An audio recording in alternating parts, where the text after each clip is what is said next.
Oui, bonjour tout le monde et bienvenue aux enseignements de Jésus sur la divine volonté. Aujourd'hui, le thème Eucharistie, son mystère. Ce sont des extraits à partir de la retraite du Père Chonan sur l'Eucharistie. Alors, Monsieur et Madame Dallaire ont soutiré des extraits que je vous présente en partage d'écran. Alors, c'est ça, Eucharistie, son mystère. Alors, on débute. Une vérité qui n'est pas connue, appréciée, ne reçoit pas de fruits ni les honneurs qui lui sont dus.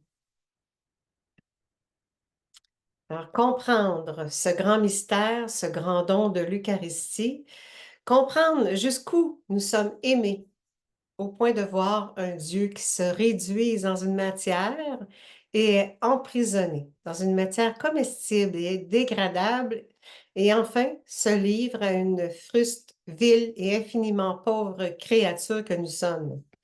Comprendre que c'est pour nous un privilège comme chrétiens de nous rendre compte que nous pouvons porter dans nos cœurs et consommer celui qui nous a créés. Donc, nous allons un tout petit peu entrevoir ce qu'est la plénitude du don de sa vie dans le sacrement de l'Eucharistie. Essayer de comprendre le sens mystique et la réalité divine qui se déploie dans chaque moment de la célébration eucharistique, et ce, à la lumière de l'Église, de l'Écriture et des livres du ciel. Déjà, rendons grâce au Seigneur pour ce don qu'il nous a fait et demandons-lui qu'au sortir de cette découverte, que nous vivions la messe autrement. L'Eucharistie, ce n'est pas simplement un sacrement au cœur des 7 sacrements, ce n'est pas un sacrement parmi les 6 autres, c'est le sacrement des sacrements, c'est-à-dire c'est ce qui fait la plénitude de la révélation. Nous ne pouvons pas imaginer autrement l'Église en dehors de ce saint et unique sacrement du don du corps et du sang de notre Seigneur. C'est le résumé, c'est ce qui façonne et structure l'Église. C'est le consommatum. Tout est accompli. C'est la réalisation parfaite du dessein de Dieu. Le Seigneur a tout fait pour que nous soyons conformes à lui de manière parfaite. Il a voulu que nous ayons son image et sa ressemblance. C'est le livre de la Genèse. Il a œuvré tout au long de la création et de la rédemption. Le temps de la rédemption était justement un intermède, un temps pour que nous ayons toujours plus de blessures réparées. Une fois les blessures réparées, il œuvre maintenant afin que nous ayons part à la perfection de sa vie divine. Lorsqu'il descend et prend de forme dans notre condition humaine, il ne vient pas pour repartir, il vient pour prendre forme, et ça, de manière parfaite et définitive. C'était son projet, c'était son but.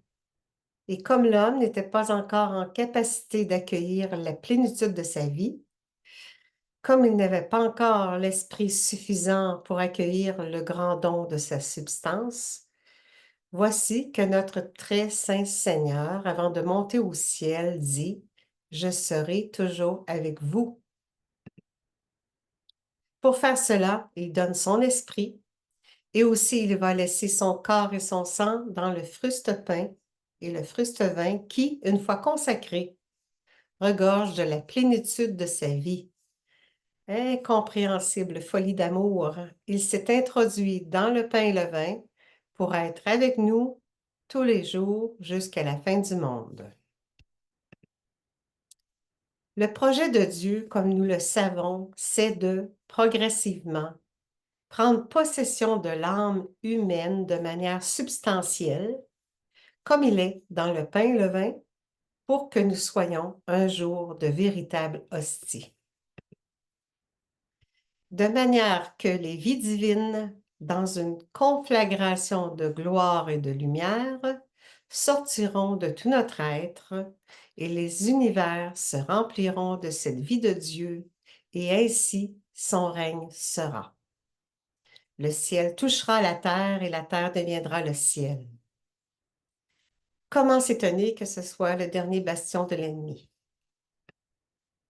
Le Seigneur dit très clairement que les hosties sacramentelles, le temps venu, viendront trouver à l'intérieur de nous les véritables hosties que nous sommes.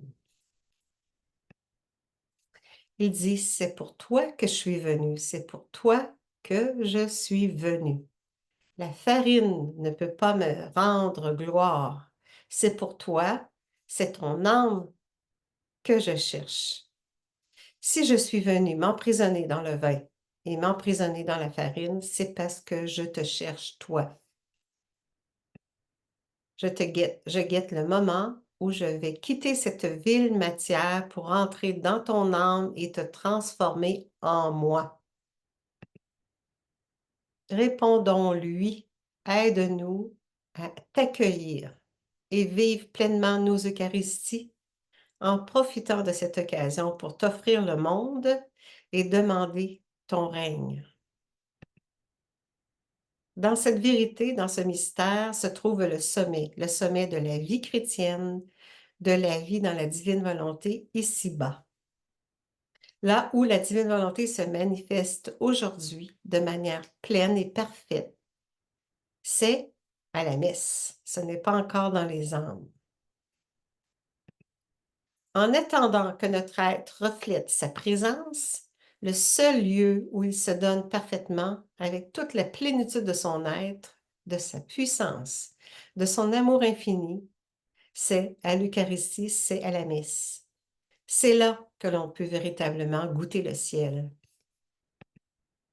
Que la messe soit célébrée dans une cathédrale ou dans une cabine téléphonique, quand nous avons une claire compréhension de la liturgie de la messe, nous comprenons la divine volonté, tout est dans la messe. Ce n'est pas pour rien que l'Eucharistie fait partie des œuvres de sanctification du troisième fiat. Tout est là. Alors, c'est à partir de la retraite du Père Chonan qu'il a donné.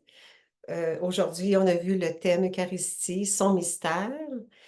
Puis, je vous invite pour une autre présentation, toujours à partir de la retraite du Père Chonan, sur l'Eucharistie.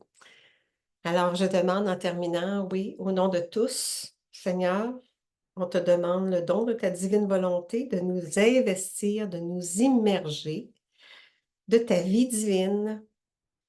Oui, fais de nous des hosties vivantes, fais de nous des êtres consacrés à ton image, à ta ressemblance, des êtres divinisés, Seigneur, par ta grâce, par ton fiat agissant à l'œuvre dans nos vies, dans nos actes, dans nos pensées, paroles et actions. Nous te rendons grâce et on te demande, Seigneur, au nom de tous, de nous bénir. Maintenant, au nom du Père qui nous crée, qui nous recrée, au nom du Fils qui nous sauve, et au nom de l'Esprit Saint qui nous sanctifie et nous divinise. Amen. Merci tout le monde. J'arrête.